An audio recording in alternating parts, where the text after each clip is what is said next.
Bonjour, c'est Mario Labrec encore une fois, donc courtier immobilier chez Remax Accès depuis presque 20 ans. Donc, je voulais faire un petit podcast aujourd'hui, tout simplement, encore une fois, pour m'amuser. Hein. Je fais beaucoup de podcasts pour m'amuser. C'est pas compliqué comparé aux vidéos. Quand on fait les vidéos, c'est pas mal plus compliqué à faire le montage et tout ce qui va avec pour rendre quelque chose qui est quand même potentiellement pas pire à regarder aussi puis à écouter. Je pense que je réussis quand même pas pire dans le montage, mais je sais que c'est pas évident là, d'écouter ces choses-là. Mais il faut avoir. Faut être intéressant, je pense. C'est pas facile de toujours être intéressant. Puis d'avoir des sujets intéressants qui intéressent les gens. J'aimerais ça en avoir encore plus. J'aimerais ça que les gens communiquent avec moi, me donnent des sujets, me donnent même des gens qui seraient intéressants d'interviewer. J'aimerais ça commencer ça aussi, à faire des petites interviews avec certaines personnes. Je vais probablement, dans les prochaines semaines, défricher un petit peu plus là-dessus. J'aimerais ça, là, avoir des gens que j'ai des questions, que j'ai des choses à connaître là-dessus, sur leur carrière, sur leur expérience. Des fois, sur les aventures qu'ils ont eues en cours de route, là, depuis le début. Il y a des anecdotes, des fois, qui sont le fun à connaître des gens. Je vais tenter, là, dans les prochaines semaines, d'apporter du nouveau là-dedans, d'apporter des gens qui vont peut-être donner un autre coup d'œil à mes podcasts, faire en sorte qu'on travaille d'une façon différente également. Donc, ça peut être, j'ai pensé même là, probablement des gens, des courtiers immobiliers qui ne sont pas nécessairement reliés avec Remax. Là. Ça peut être des gens de d'autres bannières, ça peut être des courtiers, mais ça peut être des directeurs d'agence, ça peut être plein, à peu près dans tous les niveaux, même si ça n'a pas de lien direct avec l'immobilier, il reste que c'est un domaine que les gens aiment beaucoup, même si, comment je dirais bien ça, même s'ils ne sont pas reliés directement à l'immobilier, la plupart des gens soit pensent acheter une propriété, ont eu une propriété, ils ont présentement une propriété ou des propriétés. Il y en a qui ont des propriétés à revenus également. Fait que, en tout cas, on va s'amuser un petit peu, quelques minutes pour parler d'immobilier aujourd'hui. Donc, il m'arrive plein de choses. Ben, c'est normal. Quand on a affaire au public, je vous dirais que les situations diffèrent d'une personne à une autre. Puis c'est correct comme ça aussi. Là. Il ne faudrait pas que tout le monde soit pareil. Mais il y a des situations qui sont plus...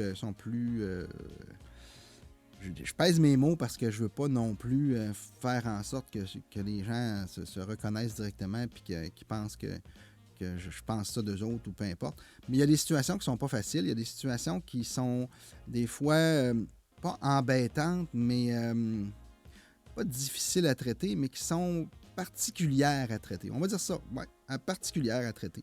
J'ai des gens qui ont un condo en vente avec moi. Donc, je m'occupe de la mise en vente de leur condo. Ça fait déjà, je vous dirais, presque un an, je pense, que je l'ai en vente. J'ai eu quelques personnes qui ont visité dans l'année. C'est un secteur un peu plus difficile. C'est un immeuble un peu plus difficile à vendre avec les choses qu'il y a à faire là et tout ça. Puis, notre vendeur, lui, ne l'habite pas. Il est loué présentement, le condo. Il l'a habité, je pense, 2 ans de temps quand il l'a acheté il y a quelques années. Puis, il l'a loué depuis ce temps-là. Il s'est acheté une autre maison. On a justement revendu leur maison. Ça fait déjà peut-être pas tout à fait un mois encore là, que ça a été passé chez le notaire. Parce que là-dedans aussi, il y avait un locataire. J'ai fait déjà une vidéo là-dessus, à ce sujet-là. Un locataire qui, je vous dirais, emmenait large au niveau du propriétaire. Donc, prenait beaucoup de décisions et se faisait appuyer par le propriétaire.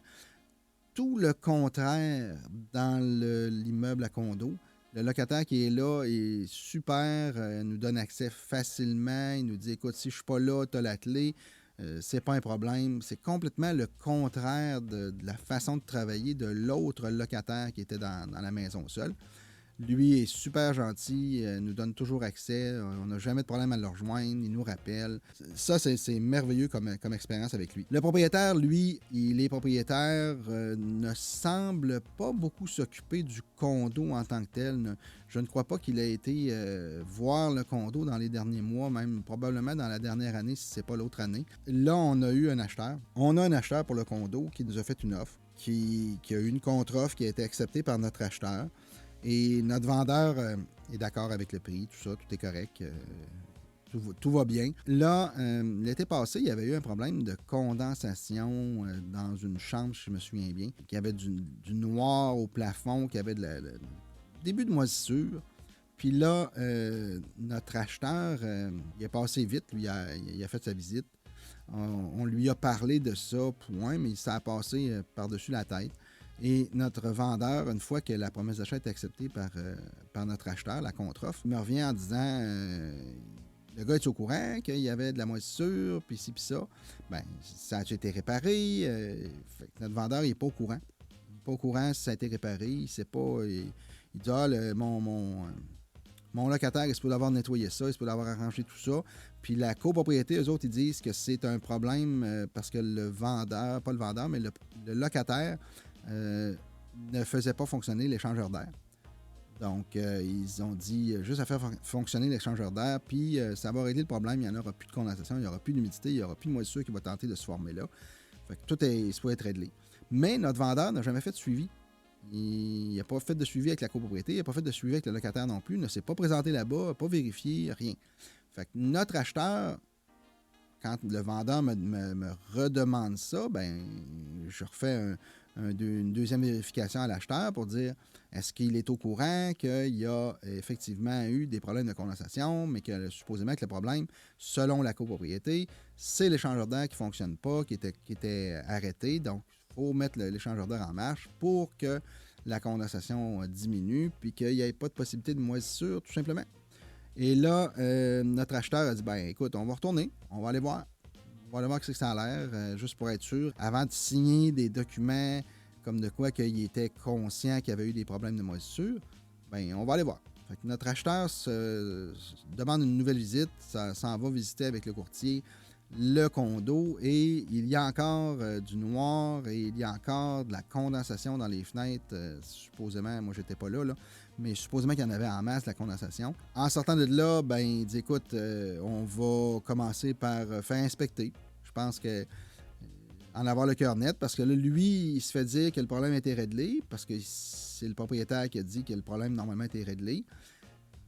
Donc, il ne sait pas si ça a été réglé puis ça s'est représenté après, encore à nouveau, ou si ça n'a tout simplement pas été réparé puis c'est resté comme c'était fait. Il a décidé de faire inspecter. Il a envoyé un document à faire signer au vendeur pour une inspection. Il a mis conditionnel. Il a mis sa promesse d'achat qui n'était pas conditionnelle à l'inspection. Il l'a mis conditionnel à l'inspection suite aux informations qu'on lui a données. Les documents de copropriété, donc les procès-verbaux, ces choses-là ont été envoyés à l'acheteur. L'acheteur avait des questions parce que dans les procès-verbaux, il est question de cotisations spéciales à payer et des cotisations spéciales à venir également. Fait que le vendeur, on demande au vendeur, écoute, es-tu au courant? Est-ce que c'est réglé? Est-ce que ça a été payé? Le vendeur le sait pas. Il pense qu'il l'a probablement payé, mais il faudrait que nous, on s'occupe de la copropriété pour vérifier si lui a payé, pour savoir, bon, tout ça. Fait que là, je dis, écoute, c'est pas compliqué. De toute façon, l'acheteur ne voudra pas se rendre responsable des cotisations qui a été votées avant que lui passe chez le notaire, avant qu'il devienne propriétaire. Fait que c'est officiel que lui, là, il va demander, quand on va passer chez le notaire, à la signature, bien, il va demander que toutes les cotisations spéciales soient payées par le vendeur pour s'assurer qu'il n'y aura pas de surprise quand il rentre dans le condo et qu'il dit hey, finalement, on a 20 000 de cotisations à payer cette année, alors que ça aurait dû être payé par l'ancien propriétaire, autrement dit, avant l'acte notarié. Fait que notre vendeur n'est pas content, c'est des nouvelles affaires, c'est des surprises. Toutes les raisons là, sont bonnes pour chialer, là, pour dire qu'on ne fait pas notre travail, pour dire qu'on n'est pas correct là-dedans. Mais le vendeur lui-même n'est pas capable de dire s'il a payé ses cotisations et s'il en a à payer. Donc, il n'a pas pris connaissance de ça. Et je dois rappeler, le gars, c'est un comptable. Donc, on comprend qu'il est placé pour connaître les choses, il est placé pour faire des calculs, puis il est placé pour être capable de lire les documents également. Et si ça ne fait pas, il est placé pour demander des informations à la copropriété, contrairement à nous. Nous, ce qu'on a eu comme information de la copropriété, c'est qu'il n'y en avait pas de cotisation, qu'il n'y avait rien de spécial, mais c'est écrit dans les procès-verbaux. Fait que je pense que ça vaut la peine d'aller défricher ça pour notre vendeur, à savoir si jamais on ne le vend pas, il va falloir qu'il les paye, les cotisations. Là. Puis si on vend, bien, dépendant comment c'est voté la cotisation, est-ce que c'est une cotisation qui s'en vient plus tard? Puis pourquoi qu'elle s'en vient? Bien, c'est des choses qui vont être négociées avec l'acheteur. Parce que si c'est quelque chose que ça va permettre à l'acheteur une nouvelle affaire, un nouveau plus à son condo, bien, c'est peut-être une portion qui va s'absorber par l'acheteur. Notre vendeur n'a pas pris l'information. On n'a pas plus d'informations là-dessus au niveau des cotisations spéciales. Et l'inspection a eu lieu. Notre vendeur s'est déplacé. Il est allé en même temps pour l'inspection pour voir l'acheteur puis parler. Ils se sont entendus là, que les cotisations spéciales étaient payées par le vendeur, sauf une là, qui allait bénéficier après l'acte notarié. Là. Fait qu'une partie de cette cotisation-là va être assumée par l'acheteur. Fait qu'ils ont placoté ensemble puis ils se sont entendus comme ça. Au niveau de la condensation, la moisissure, tout ça, il paraît que l'inspecteur a vérifié. Ça serait vraiment l'échangeur d'air, peut-être, qui est en problème. Il faudrait faire vérifier, il faudrait le faire réparer s'il y a besoin. Il faudrait probablement faire nettoyer les conduits d'échangeur d'air également pour s'assurer qu'il y ait une bonne circulation d'air puis qu'on n'ait pas de problème de condensation. Fait que si c'est vrai que la copropriété est allée vérifier, ben moi, j'ai demandé au vendeur de peut-être vérifier si la copropriété avait un document ou une facture de la personne, de l'expert qui est allé vérifier. Ben on aurait pu fournir ça à notre acheteur pour lui démontrer que ça a été vérifié. Le problème, c'était ça ou c'est ça, puis il faudrait que ça soit corrigé. Mais notre acheteur aurait négocié avec notre vendeur aurait négocié avec notre acheteur directement sur place et aurait fait des promesses qu'il allait réparer l'échangeur d'air, qu'il allait faire le nettoyage, et en tout cas, 3-4 petites choses. Mais le courtier qui était là avec son acheteur, dans le fond, a dit, écoute, il n'y a pas de problème, moi, je vais tout simplement mettre ça par écrit. On va vous envoyer ça par écrit pour faire signer, pour que tout le monde soit d'accord sur les mêmes choses. Hier, je reçois un document de l'acheteur qui explique là, les problèmes de la condensation, puis qu'est-ce qui doit être fait par le vendeur, le nettoyage des conduits, la réparation de l'échangeur d'air, quelques petites choses comme ça. Et aussi le fait que les frais de cotisation spéciale devront être payés, acquittés ou démontrer que le vendeur les a payés avant l'acte notarié, mais qu'il y en a une des cotisations qui va être, je pense, assumée, je pense que c'est en totalité, sinon presque en totalité par l'acheteur pour la nouvelle cotisation. Je pense que c'est des détecteurs d'eau qui vont être installés plus tard, qui ont été votés. Fait que là, je pense qu'ils sont entendus pour que l'acheteur paye cette portion-là des cotisations spéciales. Mais notre vendeur, il ne sait pas. Il n'est pas capable de dire si c'est payé ou pas présentement. Là, il n'a pas signé de document. Il m'a demandé, il dit là, il y a des nouvelles conditions dans la promesse d'achat, puis j'aimerais savoir la copie du rapport d'inspection, etc., etc. Mais moi, ce que j'ai comme information de l'autre courtier qui était là, c'est qu'il y aurait une entente qui aurait été faite verbalement avec l'acheteur, comme de quoi il s'engageait à faire les travaux là, au niveau de l'échangeur d'air pour régler le problème de la condensation et de l'échangeur d'air. Fait que j'ai expliqué que ce n'est pas des nouvelles conditions qui sont dans l'offre d'achat, c'est tout simplement que les gens se sont supposément entendus verbalement lors de l'inspection pour ces réparations-là, puis qu'ils s'engageaient à les faire avant l'acte notarié, tout simplement. Et que si le vendeur ne s'engageait pas par écrit avant l'acte notarié, ben notre acheteur, lui, il a juste à fournir son rapport d'inspection et un document comme de quoi qui se retire parce qu'il y a des problèmes de condensation et qu'il y a des problèmes de moisissure, et il va se retirer de son offre d'achat, tout simplement. Mais il n'est pas obligé de le faire. C'est si lui ne veut plus acheter pour ces raisons-là, probablement que la moisissure puis des problèmes de condensation à un niveau comme ça, Je pense que c'est une raison pour ne pas acheter. C'est mon opinion. Je ne suis pas un expert, je ne suis pas un juriste, rien de ça, c'est mon opinion. Je pense que notre acheteur est placé pour fournir le rapport d'inspection et se désister. Notre vendeur, si c'est vrai qu'il a pris entente avec l'acheteur au moment de l'inspection, ben, je ne sais pas pourquoi il niaise, mais je sais que c'est pas facile. Il n'aime pas vraiment les courtiers et pense tout le temps qu'on ne fait pas notre job. Et il a pris un courtier pour tout faire puis ne rien s'occuper. C'est ce qu'il me répète. Il m'a dit ça. Et c'est plate, c'est pas le cas. Le vendeur a quand même des responsabilités et il doit fournir des documents. Il doit savoir également si son immeuble est correct ou pas. Et chose qu'il n'est même pas capable de répondre. Au niveau de la condensation, il n'était même pas au courant. Là. C'est nous autres qui l'avons mis au courant l'été passé. Puis il n'a même fait aucun suivi à ce niveau-là. Il n'est même pas allé constater le problème lui-même. Il a juste appelé la copropriété. Puis la copropriété est supposément allée vérifier. Puis il aurait supposément dit que c'est l'échangeur d'air qui est en cause. Mais il n'y a rien. C'est tout des supposés. Là. Personne ne s'est déplacé là, pour valider cette information-là. Puis on n'a pas de preuve de ça. Rien. Fait que je ne sais pas ce qui va arriver avec cette transaction-là, si notre acheteur va continuer dans le processus. Notre vendeur n'a toujours pas signé alors qu'il est la modification pour l'entente qu'il aurait eue verbalement de faire les réparations concernant l'échangeur d'air puis concernant le problème d'humidité. J'attends des nouvelles de ça, mais je sais que notre vendeur n'est pas content. Et supposément que c'est ma faute, là. Il y a des nouveaux frais qui s'ajoutent que lui n'était pas au courant. Les cotisations spéciales que moi, je dis qu'il doit les payer, ben c'est pas normal. C'est de ma faute s'il doit payer ça. Écoutez, il a fait des plaintes au niveau plus haut là, chez Remax. C'est désagréable, c'est pas le fun. Et je trouve ça dommage que la personne ne fasse juste remettre le problème à d'autres, alors que c'est lui-même qui est propriétaire et qui n'est pas capable de donner l'information, à savoir s'il a payé ses cotisations spéciales. C'est toujours bien pas compliqué de fouiller, de savoir s'il a payé ses cotisations spéciales. Comme j'ai dit, c'est un comptable. Donc, raison de plus pour avoir l'information. Je pense qu'il serait placé pour avoir l'information.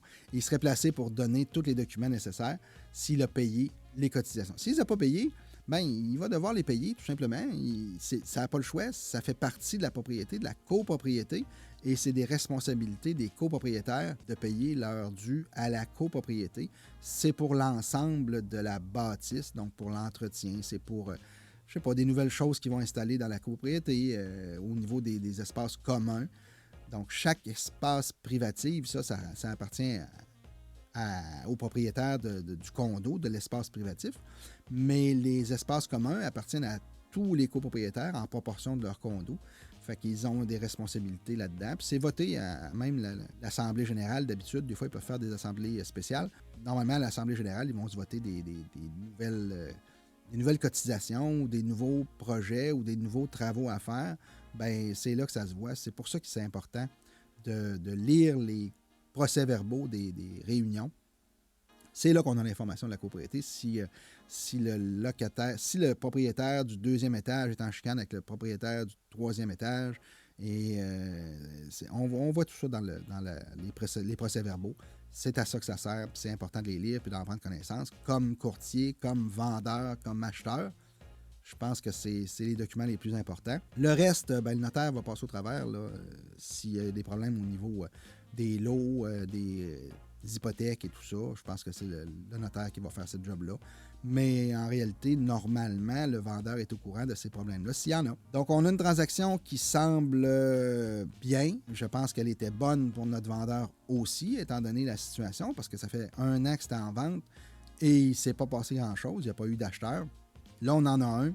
Je ne sais pas ce qui va arriver de tout ça, mais on verra bien les décisions qui vont être prises. J'ai d'autres transactions qui sont en cours également. J'ai une autre maison qu'on a pris en vente juste avant Noël, puis on a eu une offre d'achat juste avant Noël qui a été acceptée, je pense, le 24 ou le 25. Le 24, je me souviens bien. Ça a été accepté officiellement par notre vendeuse. Écoutez, on met une propriété en vente. Quelques jours, les photos n'ont même pas eu le temps d'être installées sur le site. Les gens posent des questions, veulent aller visiter, vont visiter. En sortant de là, le soir, font une offre d'achat. Je pense que c'est le 23 au soir. On fait l'offre d'achat, signé leur offre d'achat. Le 24 a été accepté par la vendeuse. Écoutez, le prix qui est demandé, la date qui est demandée par la vendeuse, tout correspond avec ce que la vendeuse voulait avoir. Donc, pas beaucoup de choix d'accepter. On pensait à un moment donné qu'il y aurait peut-être des offres multiples parce qu'il y avait des gens qui étaient intéressés également. Il y avait d'autres personnes intéressées. Personne ne s'est présenté. Il n'y a pas eu d'autres visites que celle-là. Donc, une visite, un acheteur, prix demandé et les conditions que la vendeuse voulait. On ne peut pas demander mieux pour la vendeuse, je pense. Même si on aurait espéré avoir des offres multiples, ça permet des fois d'aller chercher un peu plus d'argent au-dessus du prix demandé. Mais ce n'est pas le cas pour cette transaction-là à date. Les gens ont fait une offre pas conditionnelle à une inspection et conditionnelle seulement au financement. Le financement est en cours. On a eu un petit mémo. Ils vont demander une évaluation. Donc, le niveau d'endettement, le niveau de remboursement de l'hypothèque par l'acheteur est passé. Cette étape-là est passée. Donc, il reste juste l'évaluation de la propriété pour savoir si ça vaut bien le prix pour la banque. Et si c'est le cas, le prêt va sortir officiellement, puis ça va devenir officiellement vendu également. Donc, c'est une belle transaction. Des fois, on va dire facile et vite. Mais en même temps, dans notre métier, il faut faire la moyenne des transactions. Il y a des transactions qui sont vraiment pas faciles, qui sont difficiles, qui a de l'argent de dépenser en publicité, qui a de l'argent de dépenser de toutes sortes ou en temps. Puis il y a d'autres transactions qui sont plus faciles et qui peut-être paraissent... la commission apparaît grosse parce que ça s'est vite fait, mais il reste que le travail s'est fait quand même. Là. Si on est rendu là, si ça s'est fait en l'espace de quelques jours, c'est parce que le travail a été bien fait aussi en amont. Ça veut dire que c'est bien sorti, on a bien fait les choses, notre acheteur a bien aimé la propriété, ça a été bien présenté. La vendeuse a fait sa job également. Le ménage a été fait. Je pense que la propriété est bien entretenue aussi. C'est ce qui fait en sorte que les gens ont pris confiance immédiatement puis se sont dirigés tout de suite vers une offre d'achat. Malgré une prise de possession qui est tardive dans le sens où ça va à l'automne prochain avant la prise de possession. Donc, on fait juste un petit rappel. On est au mois de janvier 2022. Et la prise de possession doit être au mois de novembre 2022. Fait que ça fait presque un an à attendre pour la prise de possession parce que l'acheteur accepte ces conditions-là, mais aussi parce que le vendeur a loué ou acheté un appartement également qui sera prêt, lui, en octobre 2022. C'est pour ça que la prise de possession est décalée à ce niveau-là, pour être capable de libérer l'endroit, s'en aller dans le nouvel appartement, continuer dans le processus de la vente officiellement, après ça, chez le notaire pour la signature. Fait que c'est... normalement, tout va bien se passer, puis tout devrait bien aller dans cette transaction-là. Les gens sont heureux d'acheter et la vendeuse est heureuse de vendre. D'habitude, quand les gens sont heureux partout puis que tout va bien, on n'a pas de problème. C'est pas toutes les transactions qui sont problématiques. Je vous dirais que c'est l'inverse. C'est vraiment... d'habitude, ça va bien. Les gens sont extraordinaires quand ça visite. La plupart du temps, là, oui, il y en a des têteux, oui, il y en a autant des vendeurs têteux que des acheteurs têteux. Mais il reste qu'au final, ça fait partie de la job, justement, de décortiquer ça, puis d'être entre les deux pour faire un tampon dans les négociations. On sert à ça, c'est à ça qu'on est formé ou qu'on l'a. Il faut l'avoir, moi, en tout cas, selon mon opinion, il faut avoir le sens de la négociation dans le sang un petit peu, puis être capable de comprendre les besoins de l'un versus les besoins de l'autre, puis d'essayer de tempérer, faire une moyenne entre les deux, puis arriver à un consensus là, pour que tout le monde soit content au final. La meilleure des situations, c'est quand les deux parties sont contentes. Oui, l'acheteur a payé 5 000 de plus, mais le vendeur a vendu 5 000 de moins, mais tout le monde est content. Tout le monde a fait leur part, tout le monde est... Puis ça vaut ce prix-là. Et si ça ne valait pas ce prix-là, la banque va le dire de toute façon. Si jamais ça ne valait pas ce prix-là, c'est pas inquiétant. À moins que quelqu'un paye cash, là, il n'y a pas besoin de conseil de personne, c'est lui qui va décider. Mais sinon, aussitôt qu'il y a un prêt hypothécaire inclus là-dedans quelque part, le prêteur va soit faire évaluer ou soit faire assurer son prêt hypothécaire qui, eux, l'assureur, vont soit faire évaluer eux autres aussi, ou dans leur système, vont avoir une machine qui va leur confirmer la valeur au pied carré, autrement dit, au pied carré du terrain, au pied carré de la bâtisse.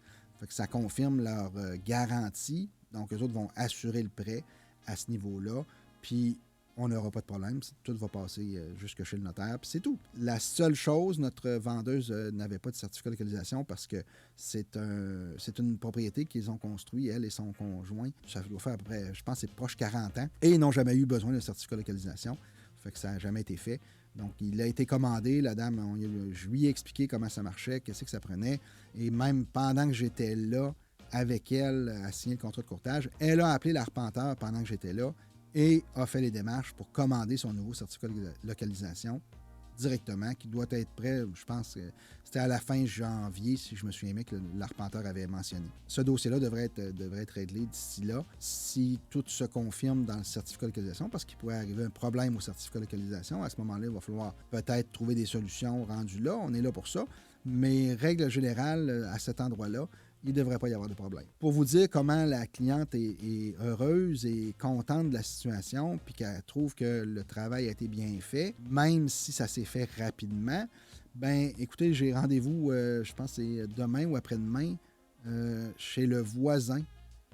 Le voisin va mettre en vente sa maison et elle m'a référé au voisin. Le voisin est très confiant également et m'a tout simplement dit qu'il mettait sa maison en vente avec moi par téléphone et je me rends là-bas dans le fond.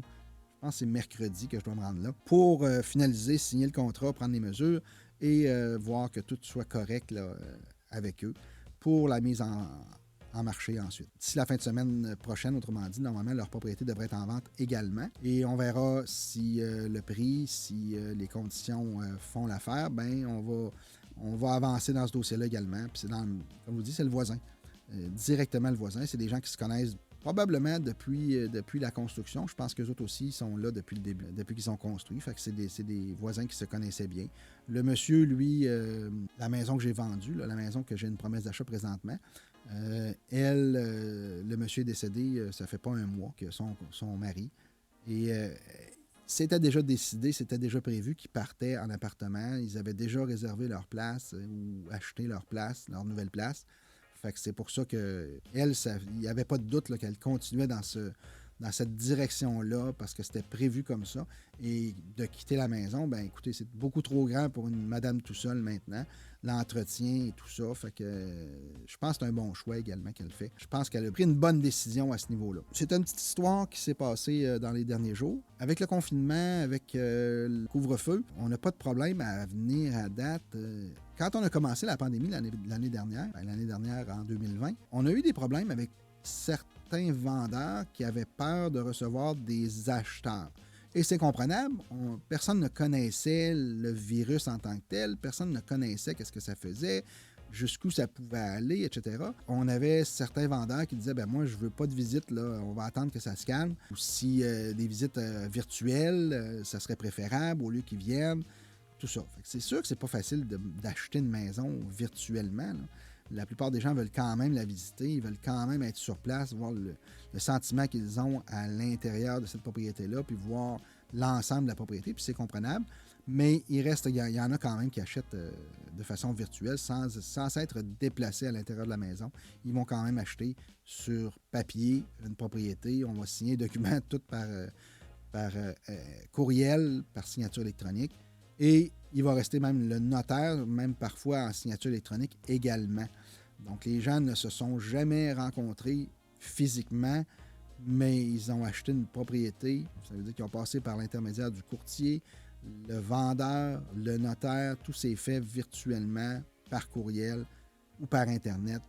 Fait que on a beaucoup de transactions qui se sont faites comme ça là, l'année passée. Il reste que les gens aujourd'hui, je vous dirais qu'on a, en tout cas moi, à ma connaissance, les vendeurs ne sont plus craintifs autant qu'ils étaient en 2020, quand la pandémie a commencé. On n'a pas de gens qui refusent des visites présentement ou qui demandent certaines choses. Oui, des fois, les gens vont préciser, j'espère que les gens vont mettre leur masque avant de rentrer. Ben oui, je pense que c'est la moindre des choses quand il y a des visites, là, que les gens gardent leur masque le temps de la visite. Le vendeur devrait soit pas être là ou lui-même porter un masque également. Ça évite la possibilité de... c'est mieux trop fort que trop faible. Donc, on prend pas de chance, on met les chances de notre côté à tout point de vue. Puis je pense que les gens s'aperçoivent aussi qu'on fait attention. Et c'est pour ça qu'en général, les gens sont en accord avec les visites, puis on continue de travailler. Ça nous permet de travailler. L'année passée, il y a 2 ans, on avait eu un arrêt de travail. Le gouvernement avait décrété qu'on ne devait plus travailler, qu'on ne devait plus aller chez les gens, qu'on ne devait plus... bon, mais comme je dis, c'était comprenable. Personne ne connaissait exactement la situation. Personne ne connaissait le virus. Fait que c'est normal que ça panique un peu. Puis je pense qu'on a tous paniqué à un moment donné sur ce virus-là. Le fait que c'était nouveau, puis qu'on ne le connaissait pas, puis qu'on pensait que ça allait exploser épouvantable. Bon, en tout cas, je pense qu'on est chanceux au travers de ça. Je pense on va finir par apprendre à vivre avec et de passer au travers ces problèmes-là. Possiblement que le virus va s'éteindre également ou va pas s'éteindre parce que je pense qu'on va vivre avec, mais plutôt va devenir un peu plus faible, même à l'heure qu'il est, de ce qu'on comprend, le nouveau variant, le Omicron, semble pas mal moins problématique que le Delta et que l'original aussi. Il y a moins d'hospitalisation par cas, puis tout ça. Oui, il y a les vaccins, mais je pense que le virus en tant que tel a diminué en intensité au niveau des problématiques. Mais ça, écoutez, c'est mon opinion, là. J'ai vraiment aucune formation là-dedans, à part que de suivre sur l'information d'un bord et de l'autre, à la TV, à la radio, les médias sociaux, puis tout ça, là. Fait que, on se fait une opinion au travers de ça, mais il reste que je pense qu'on est chanceux quand même que les gens nous appuient dans notre travail, puis que le besoin est encore là aussi, parce que de vendre une propriété avec un courtier versus s'annoncer soi-même, ben je pense qu'il y a une différence également là-dedans, dans le sens où, justement, le courtier est là pour tempérer entre les deux, pas juste pour la transaction et la négociation, mais aussi dans la situation où on est présentement, ben de faire penser de mettre le masque, de faire penser de laver les mains, de faire penser de ne pas toucher à tout dans la maison, qu'une personne, exemple le courtier, va s'occuper d'ouvrir des portes, va essuyer la porte après, toutes des choses comme ça, ben je pense que ça met en valeur notre profession, ça met justement en valeur les façons de travailler professionnelles des courtiers. Oui, il y a des courtiers qui sont niaiseux. Oui, il y a des courtiers qui ne font pas leur job comme il faut, comme dans tous les métiers. Écoutez, il y a des policiers qui tuent du monde. On comprend qu'il y en a dans toutes les sphères, mais règle générale, en majorité, tous les courtiers font la job et font attention aux gens et font attention aux restrictions qui sont là, peu importe la date, l'année, la journée. Je pense que c'est important de suivre la réglementation puis d'être correct dans tout ça. En autant que les gens sont conscients, en autant que les gens sont d'accord avec les décisions qui sont prises lors des visites, peu importe de présenter une promesse d'achat ou la vente ou le notaire, ben je pense que c'est ça qui fait la job. C'est ça qui fait que on est peut-être en train de se placer dans les bonnes professions. La pandémie va avoir eu un bon côté peut-être pour nous autres, c'est que justement vient démontrer qu'on s'occupe des choses, on s'occupe du monde, on s'occupe des façons de faire, on est là pour ça, versus si vous vous annoncez vous-même, ben c'est vous qui devez faire respecter. Puis des fois, c'est mal interprété par celui qui arrive, qui veut visiter. S'il se fait dire en rentrant, « Hey, lave tes mains, hey, fais ci, hey, fais ça. » Ben voyons, si ça ne savait pas m'en aller.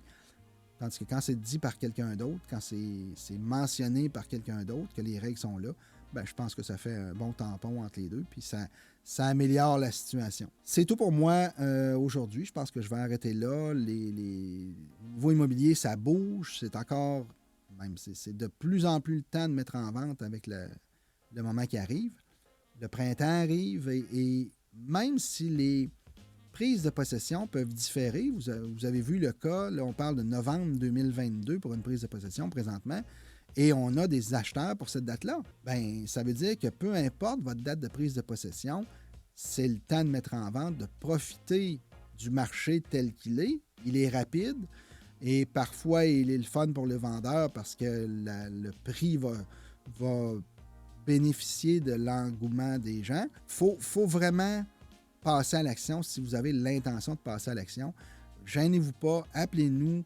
Vous pouvez m'appeler, vous pouvez me rejoindre à peu près de n'importe quelle façon en courriel sur les différents sites, sur Remax Québec. Si vous tapez mon nom, Mario Labrec, vous allez me trouver facilement. Et on va s'occuper de vous, on va s'occuper d'aller vous présenter notre offre de service qu'est-ce qu'on fait dans la vie, qu'est-ce qu'on peut faire pour vous, notre méthode de travail, notre façon de travailler, les outils qu'on met en place, comment on va faire pour vendre la propriété, comment ça se passe, parce qu'il y en a qui n'ont pas aucune idée de comment ça se passe, les visites, comment ça se passe mettre en vente. Bien, on est là pour ça, pour vous expliquer le processus, puis ça va nous faire plaisir, là. Ça ne coûte rien, là. Et je veux dire, de prendre un rendez-vous ou de parler au téléphone ou de demander de l'information, ça coûte absolument rien. Tant et aussi longtemps qu'on ne passe pas chez le notaire, vous ne payez rien. Je pense que ça vaut la peine, si vous avez des interrogations, de poser des questions, de connaître l'information. Puis en plus, c'est gratuit, même si on se déplace chez vous, qu'on va vous donner une idée de la valeur de votre propriété. Parce qu'on va vous donner une idée. Mais le marché est assez fou qu'on peut se tromper. Hein? Et puis, généralement, on va se tromper, c'est plate à dire, mais ça va se vendre plus cher que ce qu'on pensait parce que le marché étant ce qu'il est aujourd'hui, ça fait ça. Et je voyais une pub d'un collègue qui dit vous n'êtes pas à vendre, vous ne voulez pas vendre votre propriété, mais à quel prix vous seriez vendeur? Ah! C'est une bonne question parce que des fois, on n'est pas vendeur de notre propriété. On ne veut rien savoir. Mais, à ce prix-là, ben, je penserais pas mal. Ben, à ce moment-là, pour le savoir, prenez le téléphone ou écrivez-moi, puis ça va me faire plaisir d'aller sur place, vous donner mon opinion, vous dire combien je pense qu'on pourrait aller chercher pour votre propriété. Ben, dans vos poches, parce que moi, quand je rencontre les gens, j'ai le défaut et la qualité en même temps de vous dire exactement ce que ça va vous coûter. Donc, la rétribution du courtier, en exemple, là, elle est taxable. Bon, je sais très bien qu'il y a plein de courtiers qui ne parlent pas des taxes au niveau de la rétribution. Pourquoi? Ben parce que ça fait un chiffre de plus à payer pour notre vendeur. Fait que c'est sûr que ça peut décourager. Par contre, quand on arrive chez le notaire puis que ça sort chez le notaire, ben, je pense que c'est désagréable pour les gens, pour tout le monde, pour le courtier, mais aussi pour les vendeurs qui sont en train de vendre leur propriété, qui s'attendaient à avoir un montant d'argent X dans leur poche, mais que finalement, ils n'ont pas ce montant-là. C'est sûr qu'ils sont déçus. Parce que 15 sur, on va donner un chiffron, là, 15 sur 10 000 c'est quand même 1 500 $. C'est 1 500 $ qui va sortir de leur poche. C'est plate parce qu'ils ne rentrent pas dans la nôtre. Ça va quand même sortir de leur poche. Ils vont avoir ce 1 500 $-là de moins dans leur poche pour faire des achats ou peu importe, payer des choses. Ben, je pense que c'est important de leur dire quand c'est le temps. Fait que moi, je me présente chez vous, je vous donne mon opinion sur votre maison, je vous dis des petites choses à améliorer, les petites choses qu'on devrait faire s'il y en a. Je vais vous donner l'information également sur le marché, comment ça va valoir, combien on pense d'être capable de vendre, dans combien de temps on devrait être capable de vendre, puis vous conseiller à tous les niveaux en immobilier. De toute façon, comme j'ai dit tantôt, là, ça fait presque 20 ans que je suis courtier, donc je connais pas mal je connais pas mal ma job. Mettons, on dit ça comme ça, là. Fait que c'est facile pour moi de vous donner l'information, puis d'être en confiance également. S'il y a des questions, vous ne vous gênez pas, vous me les faites, vous m'appelez, vous m'écrivez. Je suis là pour ça, ça va me faire plaisir. Pour la suite, je vais probablement faire un podcast dans les prochains jours, de toute façon, un autre podcast sur des histoires ou peut-être en réponse à des commentaires que j'aurais eus ou des questions que j'aurais eues par des clients. Donc, je les attends, j'aime ça, j'aimerais ça. Si jamais vous avez des idées, vous aimeriez ça, je sais pas, moi, parler avec... moi, je suis chez Remax, mais vous aimeriez ça qu'on soit un courtier de Via Capital et un courtier de Remax, un en face de l'autre, puis qu'on se pose des questions par rapport à nos offres de services. Qu'est-ce qui diffère un de l'autre?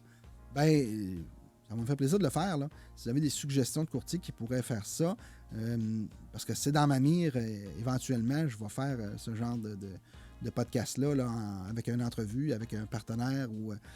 appelez ça comme vous voulez, là, avec quelqu'un avec qui je vais être capable de répondre aux questions, de comparer nos réponses versus les services qu'on peut offrir. Parce que chaque courtier est indépendant et autonome.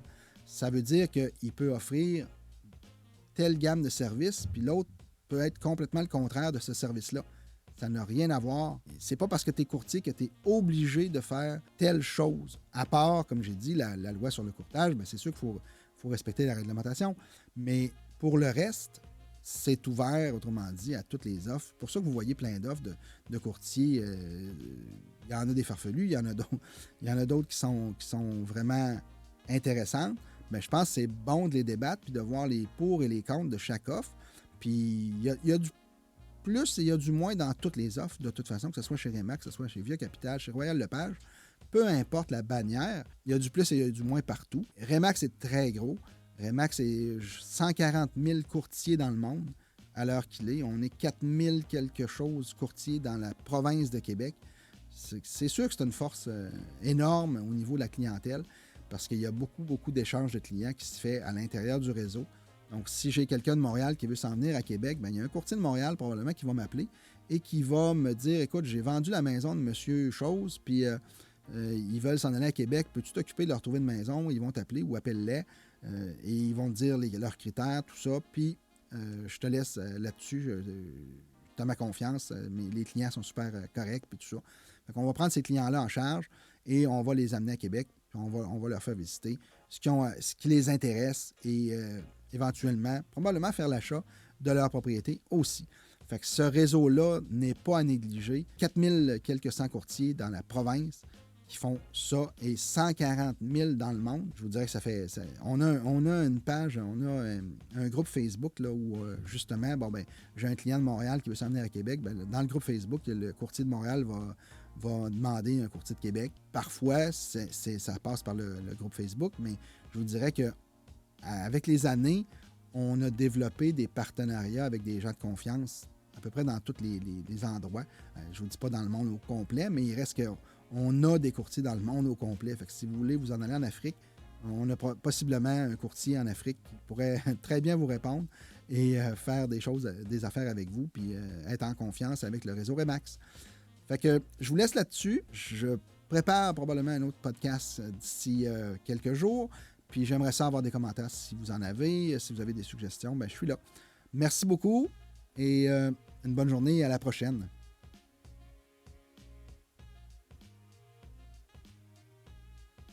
Une propriété vous fait de l'œil? Mario Labrec et son équipe s'occupent de vous, peu importe la bannière qui l'annonce. Soyez représenté par un courtier qui a à cœur vos besoins et votre protection. Depuis presque 20 ans, la clé du succès, c'est Mario Labrec.